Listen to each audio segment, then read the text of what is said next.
मुख्तार को निपटाने का टारगेट फिक्स किया गया था। जिम्मेदारी दी गई थी एक जेलर को। जेलर ने कहा था हम निपटा देंगे, और निपटा करके उसने यह सिद्ध भी कर दिया कि हमें जो जिम्मेदारी दी गई थी उसे हमने कर दिखाया। जेलर को बांदा जेल में बुलाया गया था, किसी अन्य जेल में उसकी तैनाती थी। टारगेट को उसने पूरा कर दिया। जबरिया सेवानिवृत्त आईपीएस अफसर अमिताभ ठाकुर ने इस तरह का बड़ा खुलासा करते हुए कहा है कि मुख्तार अंसारी को जेल में निपटाने की जिम्मेदारी एक जेलर को दी गई थी, और उन्होंने कहा कि यह विश्वस्त सूत्रों से मुझे जानकारी प्राप्त हुई है। आज़ाद अधिकार सेना के राष्ट्रीय अध्यक्ष जहां गाजीपुर की जिलाधिकारी आरेका अखौरी को आड़े हाथों लेते हुए उनके खिलाफ कार्मिक व प्रशिक्षण मंत्रालय तथा मुख्य सचिव उत्तर प्रदेश शासन को कार्रवाई के लिए पत्र लिखा है, और डीएम आरेका अखौरी को अहंकारी नहीं मानते हुए कहा है उन्होंने कि डीएम अहंकारी नहीं है, बल्कि वह सत्ता की चाटुकारिता करते हुए दिख रही हैं। अमिताभ ठाकुर के दावे को किस रूप में आप देख रहे हैं? उन्होंने कहा है संदिग्ध मृत्यु पर केंद्रीय अन्वेषण ब्यूरो यानी सीबीआई से जांच करानी चाहिए।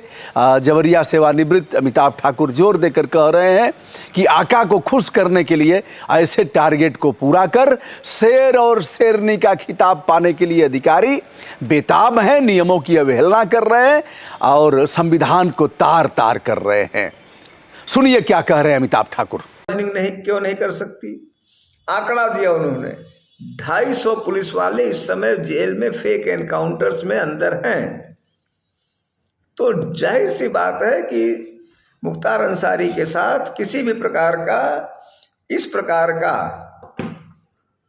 आपराधिक कृत्य किया गया हो, इसकी पूर्ण संभावना है। यह जांच का विषय है।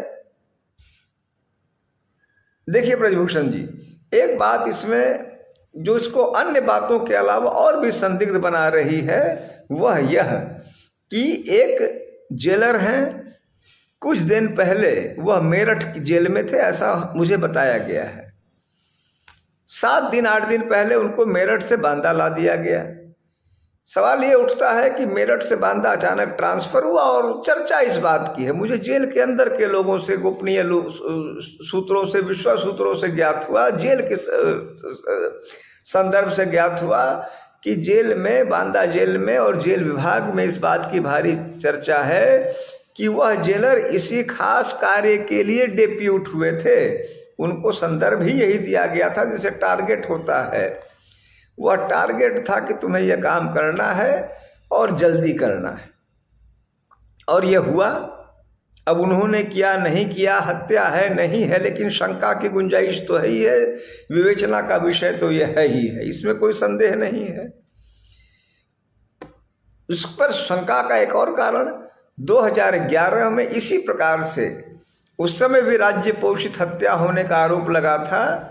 जो डॉक्टर सचान थे, डॉक्टर राकेश सचान से, उनकी पत्नी मालती सचान, उनकी अत्यंत रहस्यमय मृत्यु के मामले को अभी तक संघर्ष कर रही हैं। सुप्रीम कोर्ट में उनका मामला पेंडिंग है।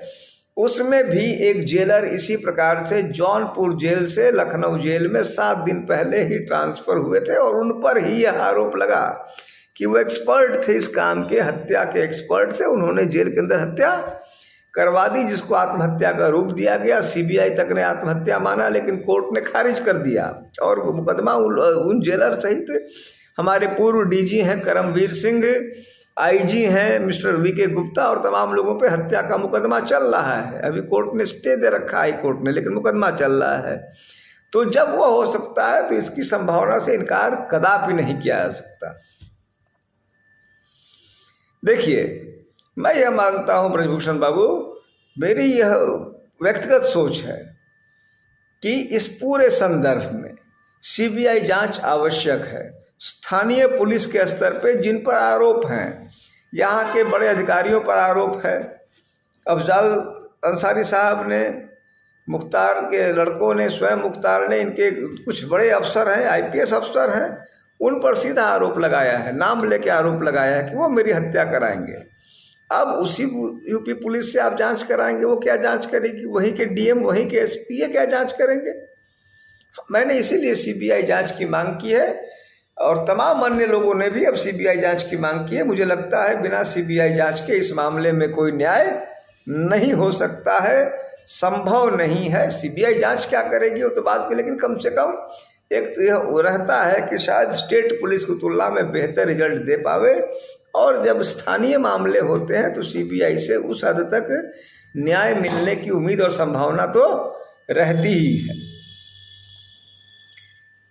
आपने जो जिला मजिस्ट्रेट गाजीपुर के व्यवहार और आचरण और अफजाल अंसारी के साथ हुई घटना के संदर्भ को पूछा, मुझे यह लगता है कि यह कई लोगों ने कहा कि आईएएस का अहंकार, मुझे आईएएस का अहंकार नहीं दिख रहा है। आईएएस का अहंकार इसमें कुछ नहीं है। मुझे लग रहा है यह सत्ता की चाटुकारिता है। जिला मजिस्ट्रेट यहाँ बैठे, जिला मजिस्ट्रेट हैं, आईएएस पद पे हैं, संभवतः 2-2.5 साल से हैं। मैंने कई जगह पढ़ा कि भारतीय जनता पार्टी के प्रिय अफसरों में हैं, उन पर यह पार्टी विश्वास कर रही है कि उनके सही गलत कामों में समर्थन रहेगा, वरदहस्त रहेगा। जिला मजिस्ट्रेट की प्रशासनिक व्यवस्था में, राजकीय व्यवस्था में, पॉलिटिकल सिस्टम में एक महत्वपूर्ण उनकी भूमिका होती है। वो एक स्तंभ होता है जिले का, वह इनके साथ है। 2-2.5 साल से वो उसी जिले में हैं, जिला मजिस्ट्रेट, इसीलिए अनजान नहीं कहा जा सकता। वो पूरी बात से भली भांति विज्ञ हैं। वह जान रही हैं कि मुख्तार अंसारी सत्ता के अप्रिय हैं, सत्ता के शीर्ष पे बैठे श्री योगी आदित्यनाथ के अप्रिय रहे हैं, उनके प्रमुख टारगेट रहे हैं। ऐसे में वह बखूबी यह बात समझ रही हैं कि मैं यहाँ जिस प्रकार से अपने आप को दिलेर बताऊंगी, दिलेर प्रस्तुत करूंगी, उसी हद तक मेरे अंक नंबर वहाँ बढ़ेंगे।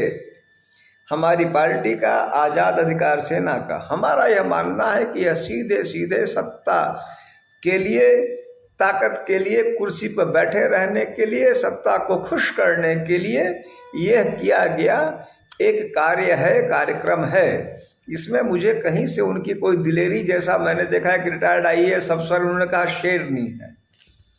इस समय ब्रजभूषण जी, हर कोई जो है, अब एक नया शब्द इन लोगों ने निकाला है, शेर है, शेरनी है। जिसने भी कुछ चुनिंदा लोगों को, वर्ग विशेष के लोगों पर कुछ कार्रवाई कर दी, वह शेर और शेरनी है। शेर और शेरनी इसीलिए है कि ऊपर से वरदहस्त है, ऊपर से चाह रहे हैं कि इनको मटियामेट कर दो, हमने उनका गलत सही कर दिया, हम शेर और शेरनी हो गए। तो यह शेरनी वाली बात और शेर वाली बात मुझे कहीं से नहीं दिखती है। यह सत्ता की के प्रति, पद के प्रति से चिपके रहने की स्थिति, पद पर बरकरार रहने की स्थिति, उसके लिए ताकत का के बेजा इस्तेमाल की स्थिति, यह संदेश देके अपने आप को ताकतवर और मजबूत बनाने की स्थिति, आका को खुश करने की स्थिति के अलावा मुझे व्यक्तिगत रूप से और कुछ नहीं दिखता है। और इसीलिए हमारी पार्टी ने, हमने इस संबंध में भारत सरकार में जो आईएएस अफसरों का मंत्रालय है, प्रशिक्षण मंत्रालय, कार्मिक और प्रशिक्षण मंत्रालय, और मुख्य सचिव जो इनके अधिकारी होते हैं यहाँ प्रमुख उत्तर प्रदेश सरकार में, उनको हमने शिकायत भेजी है कि इसकी जांच कराई जाए। अखिल भारतीय सेवाएं आचरण नियमावली 1968 का नियम 3 है, उसके उप नियम 1A और 2A में स्पष्ट लिखा है। दोस्तों, आपने अमिताभ ठाकुर को सुना।